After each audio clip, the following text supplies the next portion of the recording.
Whiskey fam, sit down, grab a dram, and listen to the soothing sounds of your boy Whiskey One talk some whiskey with you. Now we have some Laphroaig 10-year. It's a cask favorite from 2024, and it's essentially a kind of like a blending of casks from Triplewood's 2019 release and the PX cask release from 2021. I have not tried it yet, so this will be a fresh cork pop, but I'm super eager to get into it because, you know, like all Cairdeas, they're pretty special and they're meant for the friends of Laphroaig. I am one of them. I love Laphroaig. It's one of the bottles that got me into drinking whiskey. And so let's tap into this sucker, shall we? That was a beautiful sound, isn't it? And so is that. A beautiful color.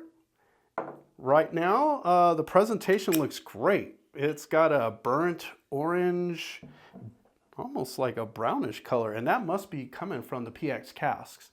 Now, from time to time, I might look a little, what looks like a little off camera. I'm actually trying to post stuff on social media, but also on YouTube as well. Trying to see if you guys are able to watch these videos on different platforms. So forgive me if it looks like I'm not looking directly at the camera, doing my best. So decided to try something new.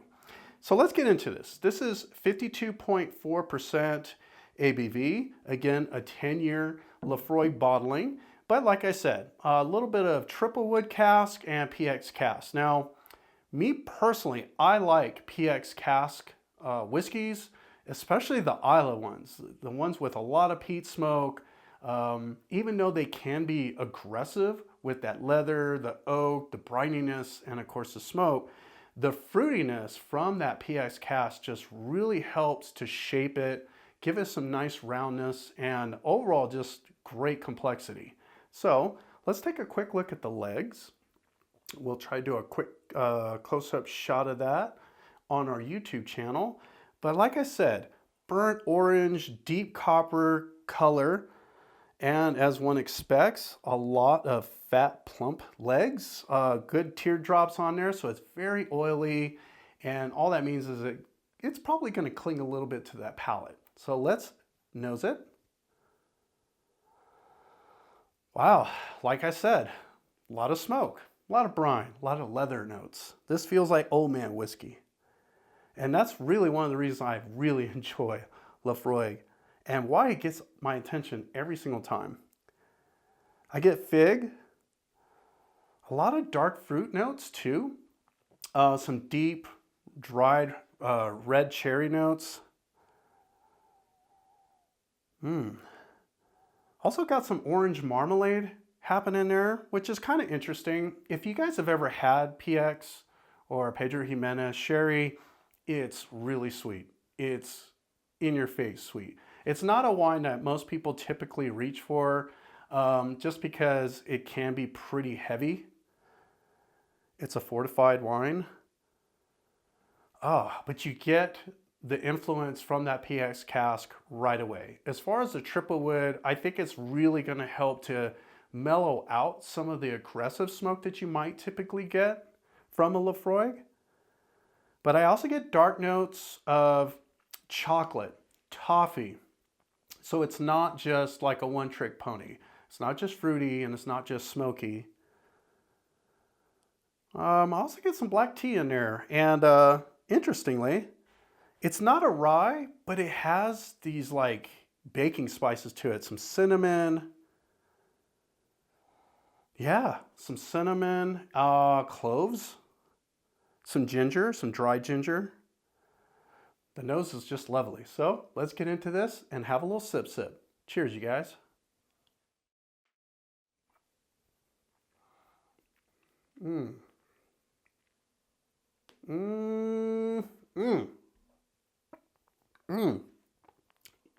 It's sticky. Yeah, it's sticky. And the first thing I notice is the fruitiness of it. Wow. Is really what's sticky. And even though it's bottled at 52.4%, like, wow, this drink's high above its proof. It's got some heat to it. Oh, and like I said, I was first talking about the oiliness, the viscosity of it hangs on to the palate. So it's one of those with a super long finish. I personally like a long finish. Some people like whiskey that is real smooth, delicate, easygoing. You're kind of in and out, right? You're not really having to think much about it. It doesn't linger. This one does that.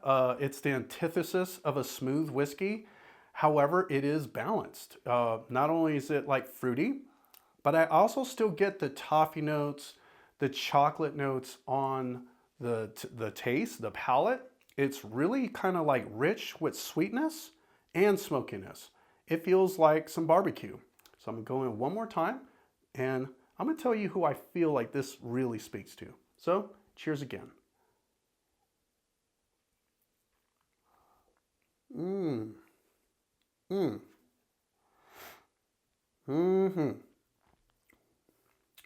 Now I get more of a, like raisins, cardamom, a lot of berries really start to kind of jump out. And it does have that nice foundation of sweetness. It's toffee, I would say salted toffee. It is briny. Those return sips kind of take you back to the Atlantic, right? You're getting a little bit of that ocean mist, so a good amount of sea salt, that brine, but it's got these different tones of chocolatiness. There's some nuttiness to it. Kind of a really dry, semi-sweet, bitter nut. Now, what I personally like about a Laphroaig bottle is its complexity.